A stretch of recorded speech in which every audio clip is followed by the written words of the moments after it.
guys, welcome back to my channel. Today's video is going to be a bit different क्योंकि आज मैं हिंदी में बात करने वाली हूँ. I am going to use both the languages, English and Hindi, क्योंकि ये मेरे viewers का request था. Personally, I am not comfortable that much switching the languages, especially in front of the camera. But let's experiment this out, how it works. Please let me know your feedback if you are liking the combination of both the languages or I should continue making the videos only in English. तो आज का हमारा topic है criticism and feedback. Let me set the context again. हमने start किया था with the evolve series. Evolve का main purpose self transformation है. तो आज हम ये देखेंगे कि क्रिटिसिज्म और फीडबैक का सेल्फ इम्प्रूवमेंट के साथ क्या लिंक है. According to my observation, criticism और फीडबैक ब्रेक और एक्सेलरेटर की तरह काम करते हैं हमारी सेल्फ इम्प्रूवमेंट की जर्नी में. तो हम पहले देखेंगे कि क्रिटिसिज्म के साथ कैसे डील करना चाहिए, क्रिटिसिज्म को लेकर हमारा पर्सपेक्टिव कैसा होना चाहिए, और धीरे धीरे जैसे आगे वीडियो प्रोग्रेस करेगा हम देखेंगे कि हमको उसको एक कंस्ट्रक्टिव फीडबैक में कैसे कन्वर्ट करना है ताकि ये हमारे सेल्फ इम्प्रूवमेंट को सर्व करे, ना कि हमारी खुद के बारे में इमेज खराब करे. तो अगर आप ये एक्सपेक्ट कर रहे होंगे कि मैं वीडियो में ऐसे बोलूँगी कि क्रिटिसिज्म करना ही नहीं चाहिए या हमने सिर्फ अच्छी बातें करनी चाहिए, स्वीट टॉक करना चाहिए, तो then this is not going to be the case. क्योंकि प्रैक्टिकली स्पीकिंग हम हमेशा क्रिटिसिज्म के दोनों साइड्स पे रह चुके हैं. हमने क्रिटिसिज्म को रिसीव भी किया है और हमने लोगों को क्रिटिसाइज भी किया है. मैंने भी किया है, मैंने भी क्रिटिसिज्म रिसीव किया है. तो प्रैक्टिकल सिनेरियोज में हम दोनों साइड्स पर रहते हैं. तो हम प्रैक्टिकलिटी को लेकर ही बात करेंगे आगे कि हमको क्रिटिसिज्म को कैसे हैंडल करना है.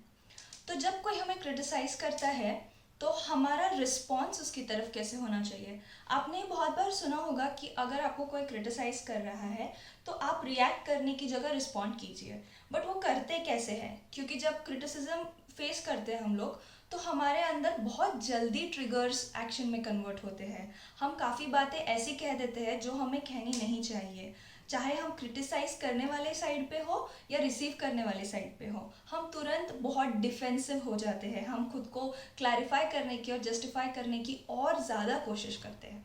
तो रिस्पॉन्ड करना कैसे चाहिए, एग्जैक्टली ये चीज़ होती कैसे है. तो हम जब रिस्पॉन्ड करते हैं तो हमको हमारे अंदर दो स्विचेस को ऑन करना पड़ता है. तो देखेंगे कि कैसे क्रिटिसिज्म के टाइम हमको किस स्विच को ऑन करना है. तो जो दो स्विचेस मैं आपको बता रही हूँ, the first switch is the switch off empathy और जो दूसरा स्विच है वो स्विच है इंट्रोस्पेक्शन का. तो पहला स्विच हमको किस केस में ऑन करना है. तो जब आपको क्रिटिसाइज करने वाला इंसान जो है वो आपको किस मोटिव से क्रिटिसाइज कर रहा है, आपको देखना पड़ेगा कि वो क्रिटिसिज्म आ कहाँ से रहा है. ठीक है, तो आपको क्रिटिसिज्म कोई इसलिए कर रहा है या कोई क्रिटिसाइज इसलिए कर रहा है क्योंकि वो इंसान फ्रस्ट्रेटेड है, या फिर आपने पास्ट में या प्रेजेंट में उसकी नज़रों में कुछ गलत किया है जिसके लिए मे भी आप सॉरी फील करते होंगे. मे भी आपको पता नहीं है कि आपको पता नहीं चल रहा है एग्जैक्टली कि मैं कहाँ रिस्पॉन्सिबल हूँ या ये मेरे साथ क्यों हो रहा है. स्पेशली जब आपको बातें क्लियर नहीं हो रही और सामने वाला पर्सन जो है वो बहुत एग्रेसिव हो रहा है आपके साथ, तो आप समझ जाइए ये कहीं ना कहीं एक पर्सनल फ्रस्ट्रेशन या आपके बारे में कोई छोटा सा ग्रज या उस इंसान का maybe the whole schedule कुछ खराब हुआ है कहीं पे, तभी that person is reacting so much on to you. तो जब कोई ऐसे रिएक्शन दे रहा है आप पे और आप रिसीविंग साइड पे हो तो एक जनरल टेंडेंसी होती है डिफेंस करने की, खुद को डिफेंड करने की कि आप जो बोल रहे हो वो सही नहीं है, जो मैं सोच रही हूँ वो सही है, या मैं जिस साइड पे हूँ वो साइड सही है. और डिफेंस ऐसे सिचुएशन में चीज़ों को और ख़राब करता है. तो डिफेंसिव होने की जगह हमको इस सिचुएशन में एम्पैथी को ऑन करना है. हम लोग वो इंसान जो बोलने की कोशिश कर रहे हैं हम उसको अपना पूरा अनडिवाइडेड अटेंशन देके पहले सुनेंगे. We are going to take a pause and listen to the person what that other person is trying to say. अगर उसका क्रिटिसिज्म एक फ्रस्ट्रेशन के प्लेस से आ रहा है तो आपके अटेंशन देने से तुरंत वो फ्रस्ट्रेशन बहुत कम हो जाएगी. अगर वो क्रिटिसिज्म आपके किसी पर्सनल ग्रज से आ रहा है तो आपकी वो गलती को एक्सेप्ट करने से, अगर आपको लगता है आपकी गलती है और आपने एक्सेप्ट करते हो तो वो इंसान का वो ग्रज भी ख़त्म हो जाता है और आपके लिए वो टॉपिक हमेशा के लिए क्लोज हो जाता है. ठीक है, तो डिफेंड करना अपने आप को ऐसी सिचुएशन में वो टॉपिक को और ज़्यादा बढ़ा सकता है या वो आर्ग्यूमेंट को आगे लेके जा सकता है। तो जब आप ऐसा क्रिटिसिज्म रिसीव करते हैं तो ध्यान रखिए कि आप आपकी एम्पैथी को सामने वाले को दें, उसकी बात सुन ले अच्छे से, और अगर आपकी गलती है तो एक्सेप्ट करें। और आपको अगर लगता है कि इसमें आपकी कोई गलती नहीं है और बस सामने वाला फ्रस्ट्रेटेड है, तो आप उस बात को सुन के बाद में कम्प्लीटली नेग्लेक्ट कर सकते हैं। बट सुनने से उस इंसान का फ्रस्ट्रेशन उधर ही ख़त्म हो जाता है और आपको उसका शिकार नहीं होना पड़ता। तो अब हम आगे देखेंगे कि इंट्रोस्पेक्शन का स्विच हमको कब ऑन करना है।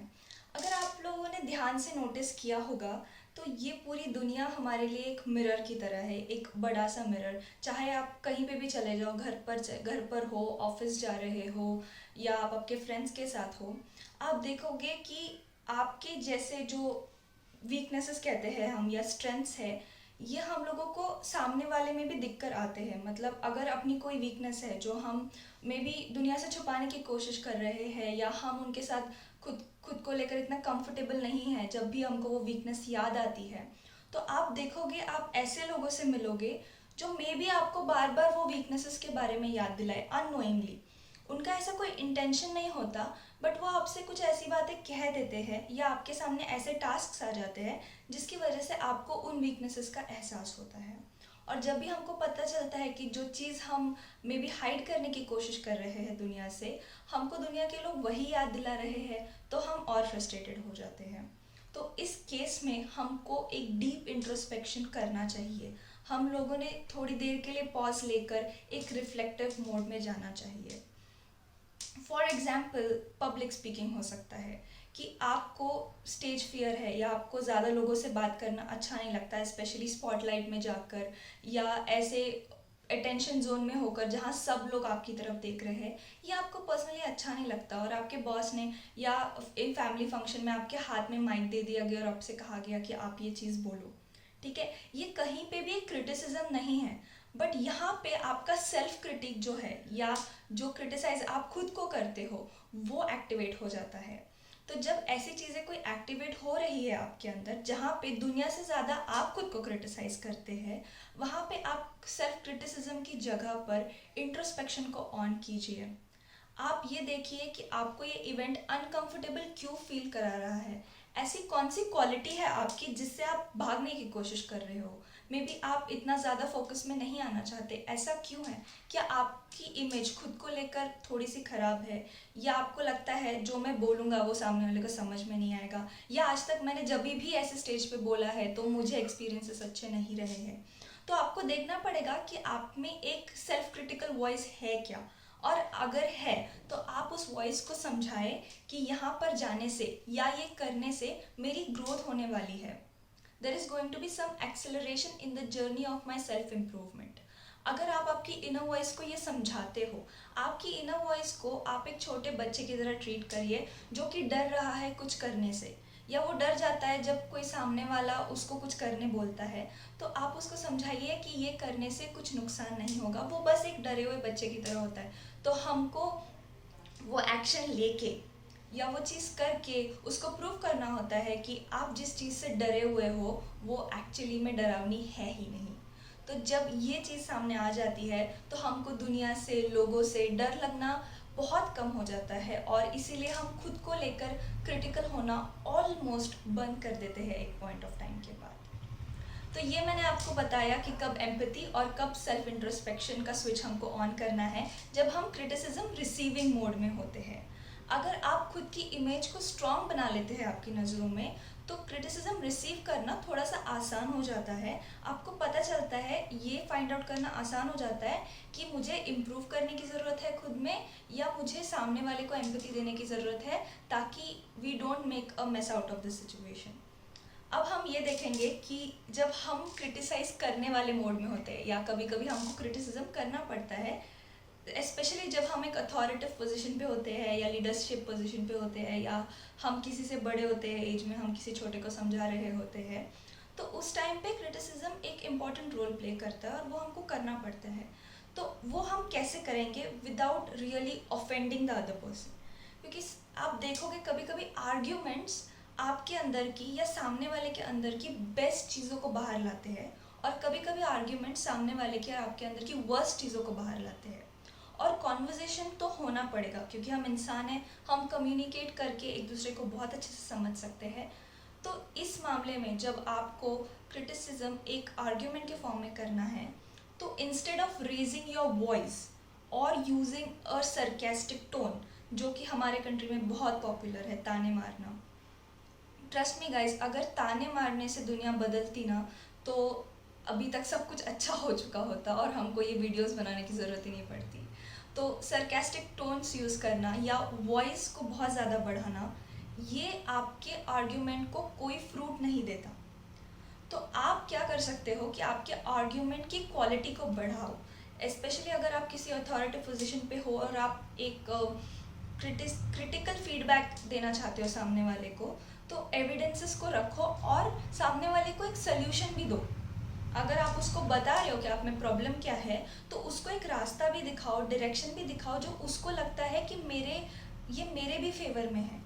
क्योंकि जब आप ऐसे अप्रोच कर रहे हो जहाँ पे आप उसको एक सोल्यूशन भी दे रहे हो, नॉट अ कंप्लीट सोल्यूशन में भी, बट एक डायरेक्शन दे रहे हो, तो उसको समझता है कि ये इंसान मेरे अगेंस्ट नहीं है, वो आपकी बात को भी अच्छे से समझ लेगा और वो उस सोल्यूशन को इम्प्लीमेंट करने की कोशिश भी करेगा। तो स्पेशली जब हम बहुत स्टबन लोगों के साथ या ज़िद्दी लोगों के साथ डील कर रहे होते हैं और वहाँ पे हमको उनको क्रिटिसाइज करना इम्पॉर्टेंट हो जाता है, तो आप धीरे धीरे करके एक एक स्टेप आगे बढ़ाओ। आप उनके अंदर की सारी प्रॉब्लम्स की एक लिस्ट बना के उनको मत दो। आप देखो कि कौन सा वाला के साथ डील करना थोड़ा आसान है, उसके साथ स्टार्ट करो, सामने वाले इंसान का ट्रस्ट जीतो, उसको एक कंटिन्यूस फीडबैक लूप आप उसके साथ बना लो और आपको दिखेगा कि ऐसे इस इंसान के साथ डील करना बहुत आसान हो जाता है। क्योंकि जो स्पेशली स्टबन पर्सनालिटीज़ होती है, ये क्रिटिसिज्म से इम्प्रूव नहीं होती। ऐसी पर्सनालिटीज़ के लिए हमको खुद को एक अच्छा एग्जाम्पल बनना पड़ता है। मीन्स अगर आप एक बॉस है, तो आप अगर अच्छी क्वालिटीज़ एग्जिबिट करते हो बाहर, सपोज एक डिसिप्लिन की क्वालिटी है, पंक्चुअलिटी की क्वालिटी है, तो जब एक अच्छा इंस्पिरेशन इस इंसान को मिलता है, तो वो इंसान खुद में चेंजेस ऑटोमेटिकली करने लगता है। सो आप ये ट्राई करके देखो, this thing works in majority of the cases. अगर आप बहुत सक्सेसफुल लोगों के और the people who are doing really well in their life, उनकी ऑटोबायोग्राफीज़ पढ़ते हो या उनके टेड टॉक्स देखते हो, जो कि मैं बहुत ज़्यादा देखती हूँ, मुझे ऑटोबायोग्राफीज़ पढ़ना भी बहुत पसंद है। उन लोगों में एक चीज़ मैंने कॉमन देखी है, वो है कि वो लोग एक बहुत हेल्दी फीडबैक लूप को मेंटेन करते हैं।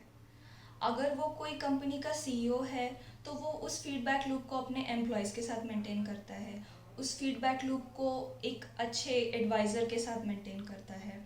अगर वो कोई हैप्पी इंसान है जो अपनी फैमिली को या अपने फ्रेंड्स के साथ बहुत अच्छे से बैलेंस कर लेता है, तो वो भी एक फीडबैक लूप मेंटेन कर रहा होता है विथ हिज फैमिली और विथ हिज फ्रेंड्स। तो ये फीडबैक लूप अपने सेल्फ इम्प्रूवमेंट के लिए बहुत ज़्यादा इम्पॉर्टेंट है। अब इस फीडबैक लूप के लिए हमको एक चीज़ ध्यान में रखनी पड़ेगी कि we have to involve only those people who very clearly understand our priorities, who very clearly know our larger life goals, and who very clearly understand our personalities better than the other people. Okay, so we have to keep this feedback loop not very big but small, क्योंकि अगर हम हर किसी से feedback लेते बैठेंगे, तो वो एक वैलिडेशन हो जाएगा, जो हम वैलिडेशन सीख करेंगे हर एक से, और हर एक इंसान अपने साथ कभी भी खुश नहीं रहेगा, उसके पास हमेशा कुछ होगा नेगेटिव बोलने के लिए, विच इज़ कम्प्लीटली फाइन। उसकी वजह से हम उस इंसान को ब्लेम नहीं कर सकते, it is that person's perspective. तो this feedback loop has to be with very tightly bonded people. It can be your friends, your family, और it can be somebody at your work place. तो अगर आप खुद को किसी situation में stuck feel करते हैं, तो आप आपके फीडबैक लूप से बात कर सकते हैं। ये फीडबैक लूप आपको बताएगा कि आप सच्ची में कुछ ऐसा कर रहे हैं जो आपके लार्ज गोल्स के साथ अलाइंड नहीं है, या आपको जो क्रिटिसिज्म बाहर के वर्ल्ड से मिल रहा है, क्या वो वैलिड है, क्या वो इनवैलिड है, या जो वैलिडेशन फैक्टर होता है एक, जो हर एक इंसान को चाहिए, हम डिनाई नहीं कर सकते, क्योंकि every person wants to belong somewhere or needs a validation from their close environment to feel safe.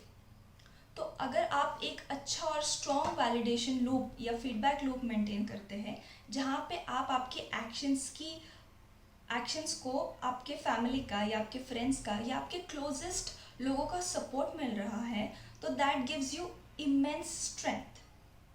और धीरे धीरे करके ऑब्जर्व करोगे, विथ एज और विथ टाइम आप खुद एक बहुत अच्छा फीडबैक देने लगते हो खुद को। अगर आप एक हैबिट को रेगुलरली मेंटेन कर सकते हो तो आपको इस फीडबैक लूप की भी बहुत मिनिमम ज़रूरत पड़ेगी। और वो हैबिट है कि आपका पूरा दिन आप आपकी डायरी में, या आप एक अच्छे क्रिटिकल थिंकर है तो आपके माइंड में या आपकी डायरी में कहीं पे भी एक रिफ्लेक्टिव मोड में चले जाए और पूरे दिन को अच्छे से रिफ्लेक्ट करें। उस पूरे दिन में आप ये देखें कि कहाँ पे आपने आपके परफॉर्मेंस लेवल के हिसाब से ऑप्टिमल परफॉर्मेंस दी है सारे टास्क्स करने में, या फिर अगर पूरे दिन में आपको कहीं पे आपकी पर्सनालिटी को ऐसे फील हुआ है कि आई हैव बीन क्रिटिसाइज्ड या मेरे साथ ऐसा कुछ हुआ जो नहीं होना चाहिए था, तो उस चीज़ को आप तुरंत डायरी में लिख दें या किसी से एक्सप्रेस करें। वो करने से आप उस क्रिटिसिज्म से रिलेटेड कोई भी नेगेटिविटी अपने सिस्टम के अंदर नहीं रखते, आप उसको वहीं के वहीं सॉल्व कर लेते हो। और जब आप डायरी में सब चीज़ें लिख रहे होते हैं या सोच रहे होते हैं अच्छे से, तो आप देखोगे कि एक सोल्यूशन आपके अंदर अराइज होना ऑलरेडी स्टार्ट हो जाता है। तो आप क्रिटिसिज्म को आज से इस तरह से देखना स्टॉप करेंगे कि ये चीज़ मुझे खुद की नज़रों में गिराने वाली है या खुद की नज़रों में एक रुकावट पैदा करने वाली है, तो वो चीज़ रुकावट पैदा करना कम्प्लीटली बंद कर देगी। आज से आप क्रिटिसिज्म को एक कंस्ट्रक्टिव फीडबैक की तरफ देखना स्टार्ट करेंगे, या फिर जो क्रिटिसिज्म आपको अननेसेसरी लगता है उसको नेग्लेक्ट करना स्टार्ट करेंगे without really hurting your self because of it, जहाँ पे आपकी गलती नहीं है। तो ये आपकी जर्नी में आपको इतने अच्छे से हेल्प करेगा ग्रो करने में, और आप देखोगे कि ये कंस्ट्रक्टिव फीडबैक आपको कितना एक्सेलरेट करने में हेल्प कर रहा है towards improvement. So I hope you guys found this video helpful, और मुझे ज़रूर बताइए कि आपको ये हिंदी इंग्लिश का कॉम्बिनेशन कैसा लगा। Should I continue using such combination और should I continue in English?